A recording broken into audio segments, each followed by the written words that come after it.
What's the conference about? Enlarge that.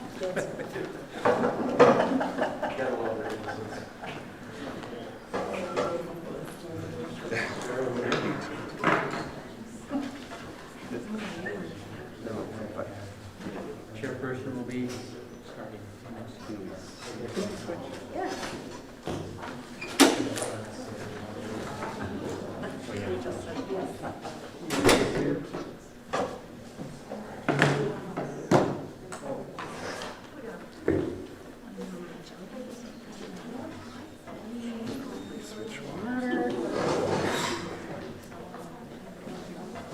Okay.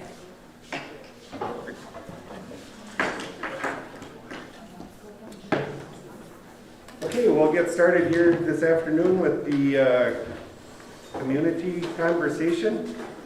I would like to welcome everyone joining us this afternoon as we have the opportunity to visit with one of 2 finalists for the NRHEG superintendent position. We are live streaming this to those at home. Thank you for tuning in from home. The format for this afternoon will include questions being asked of the candidate. The questions have been submitted from a public online email from the district website. We will also consider any questions that are submitted to us from those who are in person. We have note cards available to those in the audience to submit. You may give your card to Ms. Engel, who will then organize the questions before giving them to me to read.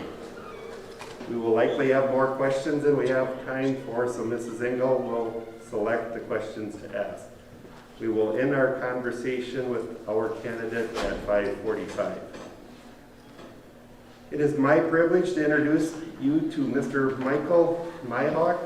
Mr. Myhawk presently serves as middle school principal for the Faribault Public Schools. Welcome, Mr. Myhawk. Thank you. We're going to start these questions out with an opportunity for you to introduce yourself, your professional experience, interests, and anything else you would like to share. Sure. Well, again, thank you, and welcome to those that are in attendance, and welcome to those that are with us live or virtually on the internet here. So, my name is Michael Myhawk. I was introduced as the principal at Faribault Middle School. I am in my 28th year in education and serving 7 as a classroom teacher. I have served 21 in the role of an administrator and in a couple different capacities. I started my career with the JWP, Janesville Waldorf Pemberton School District, 7 years in the classroom, as I said, and about 11 and a half years in administrative roles.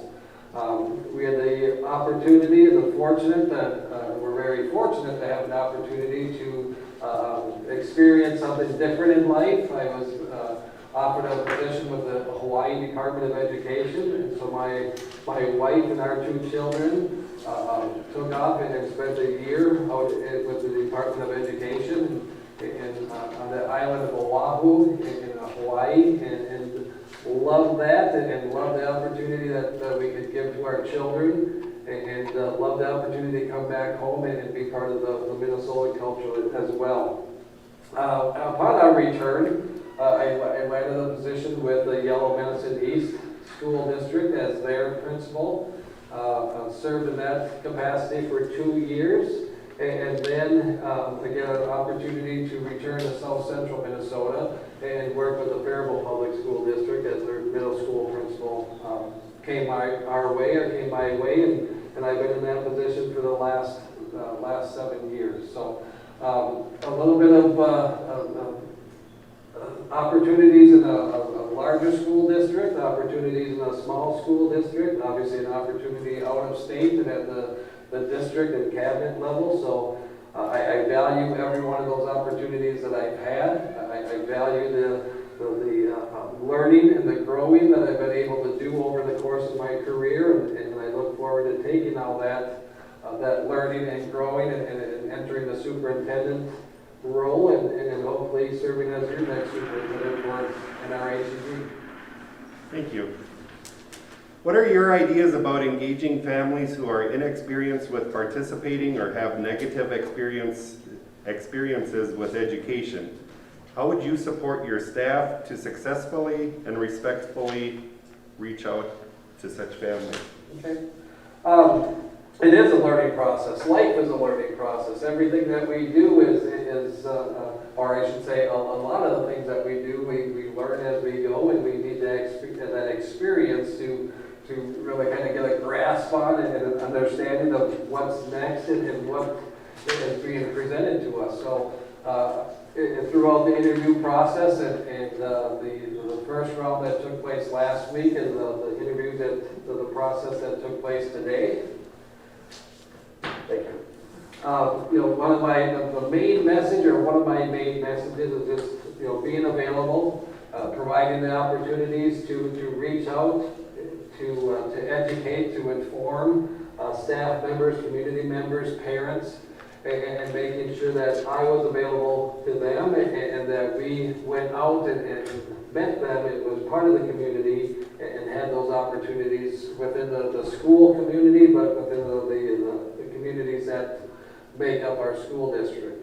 So engaging families and participating and helping kind of grow and develop and reflect and hopefully take negative experiences and turning them into positive experiences is just really going to be centered around communication, open communication, honest communication, and having that opportunity to connect and listen and be part of the process working together. Considering the many decisions that face any superintendent, how and what input do you currently obtain from your students, teachers, parents, staff, school administrators, and the business community who are directly affected by those decisions? So how and what input do I currently obtain? It is those opportunities. Working with the staff and being part of different committees and having a site council within our building.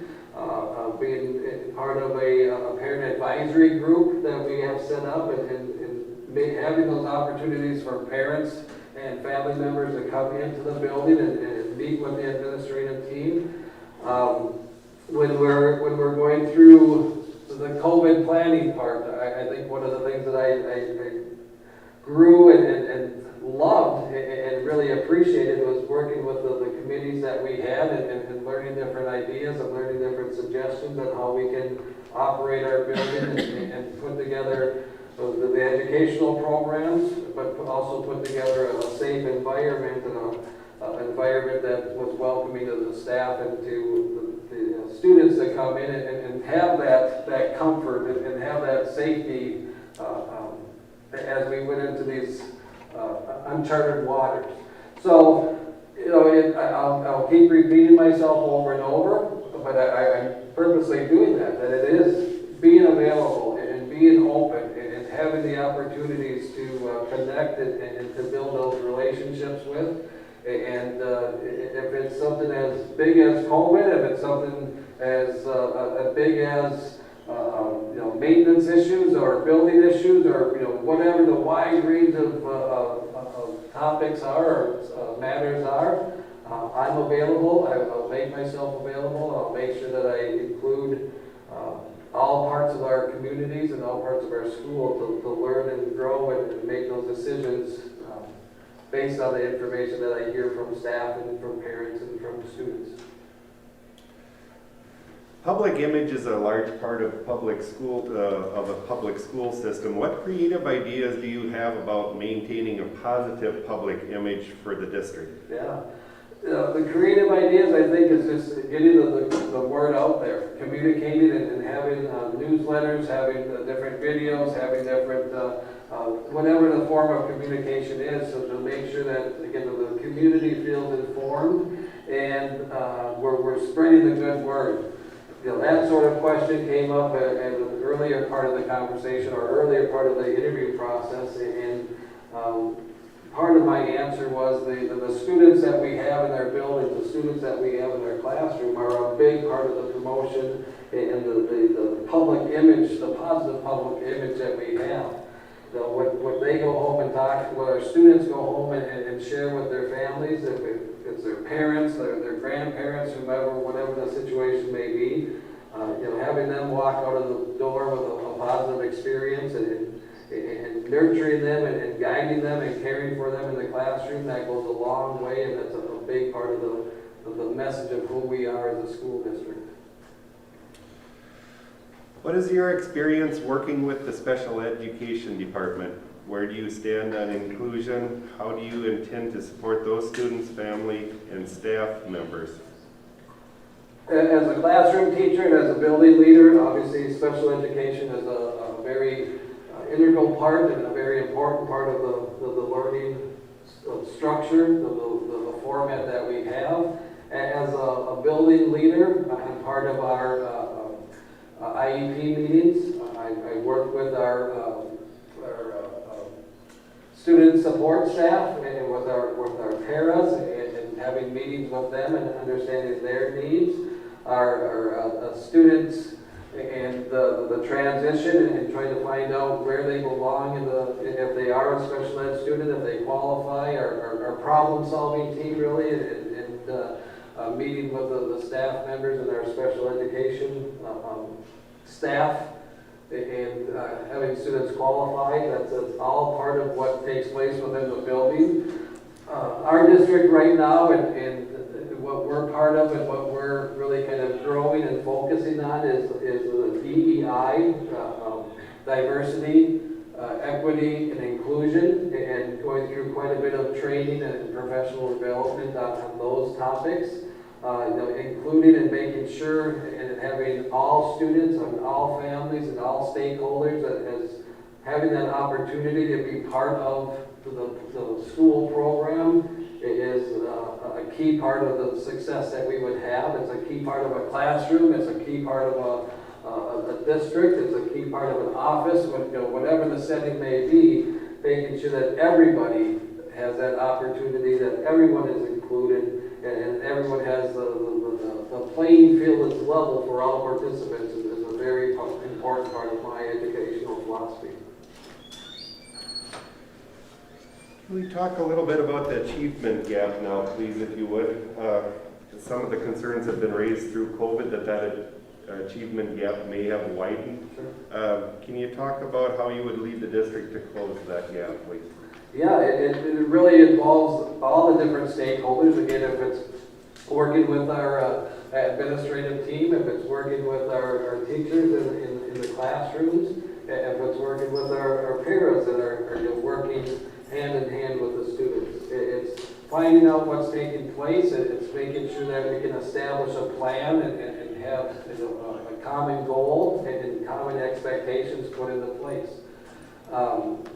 Part of the curriculum writing and part of our curriculum mapping is making sure that we have the standards and benchmarks and those sorts of things in place, and making sure that our teachers are knowledgeable about the trends that are out there and the different programs that are available for them as professional learning, but also available for our students, and making sure that we're supporting the teachers' learning, the staff members' learning process, and aware of all the different models, all the different programs that are available. And then keeping, I think the important part of that is, establishing that plan, establishing that goal, and working towards that together day after day, or week after week, or month after month. It's not just something that we sit down and talk about in August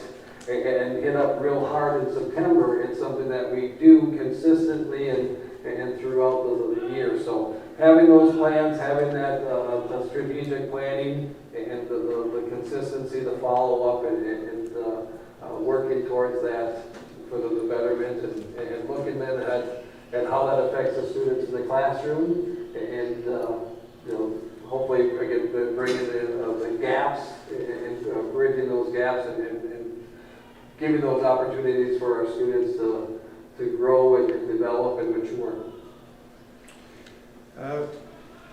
Could you tell us about a top initiative that our school district should focus on over the course of the next year? If you had an opportunity to do a little research or have something in mind if you were the superintendent here? Yeah, that's a tough one. And I think without having that knowledge, without having, that true sense and that familiar, that feel with the district, I think I would go back again and answer this the same way I've had different answers in the interview process. Is a lot of learning and a lot of growing, a lot of reflection has taken place over the last 12 months. And all those silver linings that we talk about, to take all those positive things that have happened in this chaotic world that we lived in, and using those things and improving upon those, and sometimes we needed it, in some areas we needed some improvement. We needed to change things up, and that change was very difficult to do. Then this kick in the pants, and this pandemic that we were part of, or are part of, has given us that ability to make some of those changes. And reflecting on what's taken place, I think that's part of this school district, but every school district, and learning from what we just went through, learning how we have to do some things different, and we need to do some things different. We have to take those opportunities and grasp them and hang on to them and move them forward. We are a relatively small school district, and there are times when the elementary or secondary principal is out of their respective building. Would you feel comfortable dealing with a student or staff issue should the need arise? Absolutely, yes. Bring it on, is that what Well, no, I don't say bring it on, but if I would say bring it on, it'd be very respectful. But no, again, that's what I love about small school districts. That's what I love about this profession and this the career that I got into. To have the ability to connect with and build relationships with students and with staff members, and I will not be that superintendent or a superintendent that is an office type of a person. Being out and about is very important to me. Being involved in seeing in the hallways and seeing in the school buildings, and seeing at the activities, the concerts and the musicals and the plays and the sporting events. That's who I am. That's a big part of why I love this job. And so, jumping into a classroom and working with the students and working with teachers, jumping into the cafeteria line like people were doing today, and absolutely, I am comfortable with that, enjoy doing that, and it's really who I am as an educator. Next two questions I'm going to kind of merge together here, but it has to do with uncomfortable or controversial aspects of your job. And an example would be a parent who feels their issues with a staff member are not being dealt with, or the classroom teacher who feels they are not being supported by administration. And it kind of circles around that unpopular or decision that you may have to make as superintendent. How can you walk us through how you would handle such situations? It's really about listening. It's really about educating and informing. It's about coming together and working together as a team. And there's no perfect system out there. There's obviously room for improvement in everything that we do. And if we have this perspective, or if we have this mindset that we can grow together, that we can reflect, and that we can work together, making those changes and making those improvements becomes that much easier. So, just having that opportunity to listen to a parent, to listen to the concerns that are out there, informing the decision-making process, and making sure that people are aware of why and how come. That's part of that process, and how I would go about doing that, and just having that open communication and that mindset that we'll work on this together, and we'll move forward together. The next two questions have to do with how you, and there really isn't any wrong answer to this, but how do you like to receive feedback? And some of this is from community school board staff. In examples, obviously, the email, in-person, phone call. So they're relatively compact question there. your favorite source of communication? You know, and I would say my favorite, the best way for me is just open and honest. You know, let's not beat around the bush. Let's not hem-haw around this or that. Let's have an open conversation and learn, and obviously a very respectful conversation, and take care of things with that, the dignity and respect for one another. But you know, nothing beats the truth, and making sure that we're very clear, making sure that we're on the same page, really can eliminate problems in the future and help us grow and move together. Morale is a term that's used quite regularly in public education. Can you give us examples or ideas you could share with us that you have done in regard to boosting staff morale? I would not say that that there's any magic trick or anything like that. I think it really stems from just having the respect and having that openness and being part of the team and having that mindset and modeling that mindset that we are team members in this together. Again, some of my answers obviously have been heard by the staff members or the school board in this room, but one of the things that I take great pride in is, you know, my connection with staff members and students, and I make it a high priority, and it's part of my routine to walk around the building every day and to bob my head into a classroom and say good morning, you'll give a wave, you'll have that informal, quick conversation with the students or with the staff members, and not only do I enjoy that part of it, but I think that is part of that process of building staff morale and building a climate that staff feel listened to, staff feel respected, and staff feel a big part of it. It's just, you know, those opportunities just to be people, those opportunities to reach out and you know, kind of work together and have those conversations, to be respectful and to be open, really can go a long way in staff morale and building a positive climate. As superintendent of NRHEG, how would you hold individuals accountable? Yourself, first off, then staff, students, parents. Having a clear understanding of expectations, you know, knowing and being on that same page together is a big part of the accountability. Having that open communication that I keep going back to is a big part of accountability.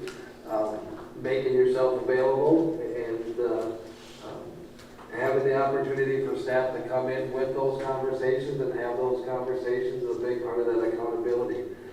You know, practicing self-reflection, asking staff to reflect and to be open themselves is part of that process as well. So, you know, and to me, some of that does go back to that climate and that staff morale as well. When we feel comfortable in our environment, when we work well together, you know, that gives us more opportunity to have these open and honest conversations and hold each other in check and hold each other accountable for the job that we're doing.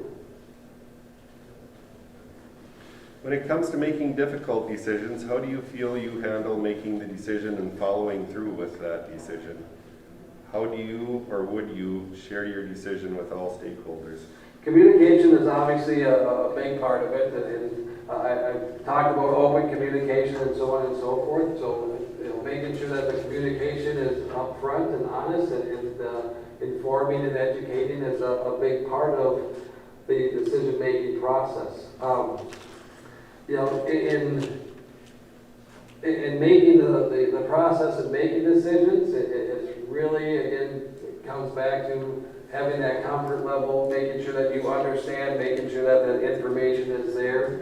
Research-based, data-based, you know, decision-making is obviously a big part of success, and making sure that we're not making knee-jerk reactions or whatever the case is. And I would say that, you know, my reputation for my decision making, it truly is based on what's best for students, and it's truly based on, thinking things out, getting all the information that we need, and once that decision is made, especially again with the understanding that it's these research-based or data-based or a very informed decision, standing firm and standing packed on a decision is much easier when you know that you're going through the process and making a decision that's centered around what's best for students.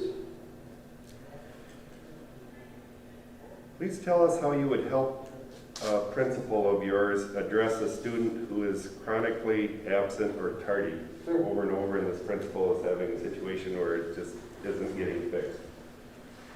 I would guess that a lot of other conversations have taken place. I guess I'm making an assumption that the communication and those sorts of things have taken place between the principal and the student. And if the parent or if the student or the administrator would come to me and ask for advice, by all means I would be part of that. And it really, again, starts with getting to know, kind of the nuts and bolts, getting to know what's taking place and finding out why there's attendance concerns, and then finding out what's been done to try to improve those sorts of things. As a building leader, as a principal, that's part of my job and has been for the last 21 years. So I feel very comfortable in that sort of thing, but also know that there's different roles and responsibilities of our administrators, that they'll take care of things and come to me if need be. But being part of the team and working together with the team is absolutely something I'm comfortable with and would do when and where appropriate. We're going to go to question 20 if you're following along there. Just in order of importance in it, obviously there is no right or wrong answer here, but some different items were financial state of the district, students, staff, and community. And I can't have a 1A or 1B. It should spell something when you like this. And obviously that why we're here is all about the students. That education is set up for our future, and it's set up to prepare and put our students in the situation to excel and to lead and to move forward. So that can't be done without the staff. That obviously the staff is what drives that education and drives the opportunities that are presented to the students. And without our community support and parent support, our staff can't reach out to the students and drive to the focal points of our district being the students. So, staff, students, and community, obviously hand in hand. I think in education we can always agree that we are about the students. We are about making sure that we are preparing them and that we're giving them the opportunities. So I guess number one is going to be students on my list. Staff and community are neck and neck, and then the financial state of the district is obviously very, very important, but it doesn't have the same importance of the people that go along in the education that we provide. Thank you. We're going to go down to question number 24 here. What are the methods you will use to keep yourself, this board, and the community current on important matters? Sure. Just educational opportunities, information that's being shared out, if it's a newsletter, if it's email, if it's some sort of video presentation. But those are things that I use now, those are things that I've used in the past, and those are the things that I would see using in the future as well. But no matter the mode of communication, it all comes back to, again, making sure that communication is taking place, making sure that there are opportunities for education and for gathering information, and making sure that I'm available as a superintendent within the building, but I'm also available to the public, out in the communities as well. As superintendent of NRHEG, how would you expect to have your job performance evaluated? If you can give the people listening at home just a little idea, we covered this a little bit in the other portion, but how the process would work and by whom. Yep, and really that would be working together with the elected board members that have been put into place to operate and to drive this school district and making sure that they are sharing with me the expectations that you as a community have set forth and what you would want to see and what you expect from the superintendent. So working with the school board and making sure that we have a clear understanding of what those expectations are, making sure that we have that open communication, that open information sharing, and the timely information as well. That those opportunities for growth, those opportunities for reflection need to take place continually and be a big part of the process as we come together as a team and as we come together and making sure that the job is getting done. Staying away from surprises and making sure that that there's no loops or holes or whatever the case is part of that too. But that really comes back to setting those clear expectations and making sure that we're on the same page and moving forward the way that the district and the communities want the school district to move forward. What is your philosophy on surpluses in your school building budgets, which I've been here quite some time and I'm not sure you'll experience that in the first year of superintendent's year, but in the event that you did surpluses in the budget, and where is your comfort level as to what is considered needed, and projects or programs would be a priority to develop or expand? Yeah. And obviously the district, the school board has a policy set in place, what their target fund balance would be, what target percentage of a fund balance, and having fiscal responsibility. You go back to our question number 20 here, the financial state of the district is very important. And so, that directive and that kind of stance that the school district or the school board takes is part of how I'll operate and run and work together with our finance director. We're not here to build a savings account. Obviously, that fiscal responsibility is very important, and utilizing those funds and making sure that we're using the monies and the resources that we have for opportunity and for growth is very important. So it definitely is a team type of approach. Again, the expectations that the school district or the school board has in place, working together with the superintendent and the business manager, is the three-headed approach on budgets that I would take. We're going to take one that isn't on the sheet, and we appreciate people turning these in, but how do you think your past and present students would describe you?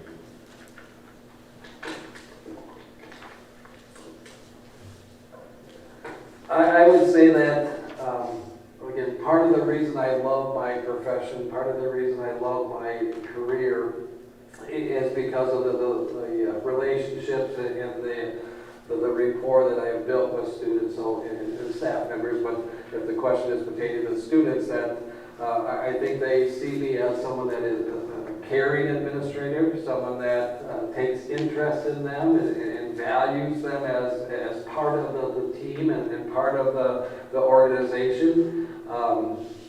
Again, we're as educators, we're people. We're people persons. And having that relationship with and rapport with the students is a big part of the success that I've had in the classroom and the success that I've had as an administrator. And I think they're going to tell you that Mr. Mayak values me, Mr. Mayak listens to me, and Mr. Mayak cares about me. Thank you. How do you feel about the community using district facilities and or equipment? That's a tricky one, and obviously every district and every community is going to be a little bit different in how that's handled. It is part of the community. It is obviously a big part of the community, and the funds resources that we have need to be respected and need to be used. And once you start talking about the replacement and breakage and custodial use and all that sort of thing. So my stance is that anytime that we can get people into these buildings, that's fantastic. If it's sporting events or fine art events or concerts or whatever, community education programs, but let's put people in these buildings and let's use these resources. As far as kind of that personal use or personal kind of involvement, it's really going to be based on how our district has set things up and what stance the district has taken in the past, and seeing if changes are needed to that, or if things that are in place are working, there's no need to make that change or adjustment either.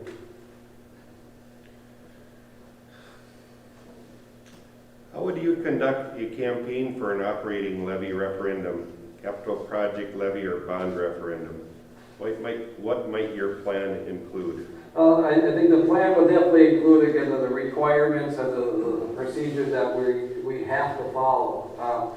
But besides those kind of formalities, it's really making sure that the public, the community, that the staff members are educated and know as much as possible. To go through and to explain, to go through and physically show why we need these things or why we're asking for special funding or additional funding, making sure that the public is well aware. Again, we talked about that transparency, making sure that the things that we're talking about, the things that we're promising, the things that we're asking to use the money for are followed through, and we're doing the things that we promised that we would be doing. So, my philosophy really would be just making sure that people are informed, that they're educated, and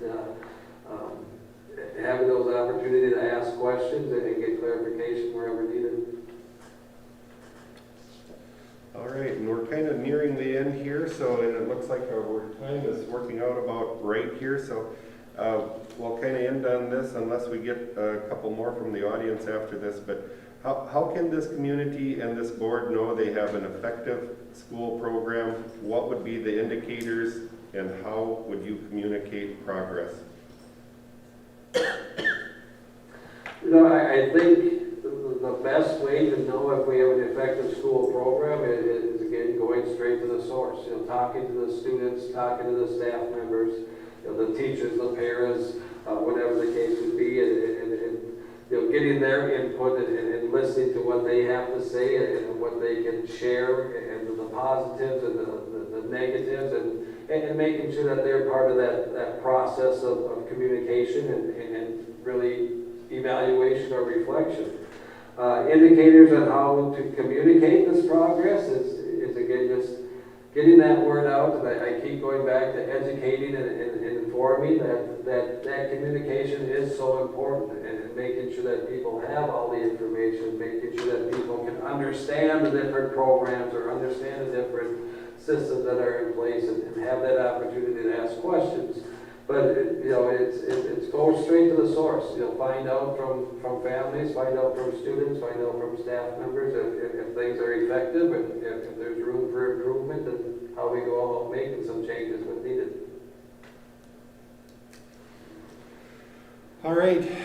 Are there any further questions from anyone in the audience here this evening? Mr. Miller? I have one question for you. Now that you've toured our district and seen all of our facilities, what do you think about our facility? What type of condition do you think it's in? Obviously there's been some changes that have been the remodeling and the addition of the science room and the industrial arts areas and whatnot. They look top notch and they look very impressive.